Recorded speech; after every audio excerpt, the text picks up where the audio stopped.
So hi guys, it's me again. So wala sa plano yung pag-gym ko guys kasi after ko kumain ng tanghalian is parang yung katawan ko parang ang pagod sobra.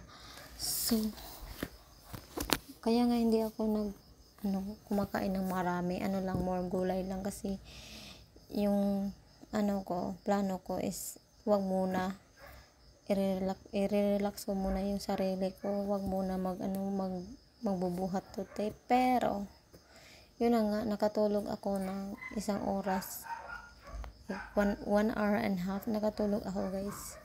So pag wake up ko guys is pagising ko is sabi ng kanoo na bakit daw hindi pa ako nagbibihis kasi na 3 PM na. Tapos sabi ko na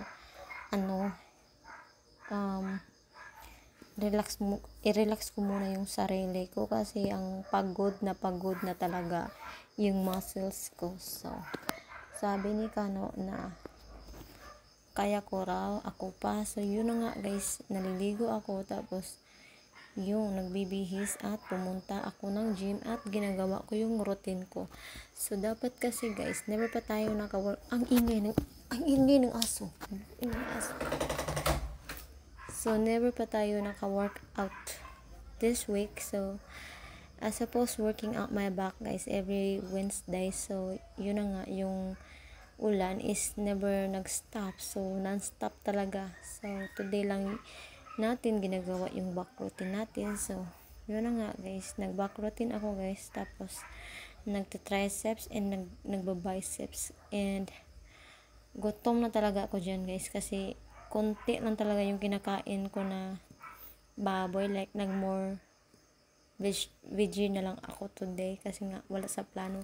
Kung alam ko lang guys na magpunta ako ng gym, sana niramihan ko na lang yung kinakain ko. So anyway, yun nga, hindi ako nakakabuhat ng guys na marami kasi parang naggutom ako kaagad. So next time na lang, maybe in Monday we will add more weights, but not this time kasi wala sa plano. So nagpo-pull up ako dyan. If you like my video, please like and subscribe. Thank you for watching. Bye-bye.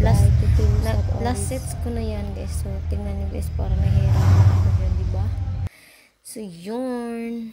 Tapos yun na nga guys, konti lang yung binubuhat ko kasi chill workout lang tayo today. So if you like my video guys, please like and subscribe. And thank you for watching and supporting me. Bye bye. Take care of yourself always. Mwah.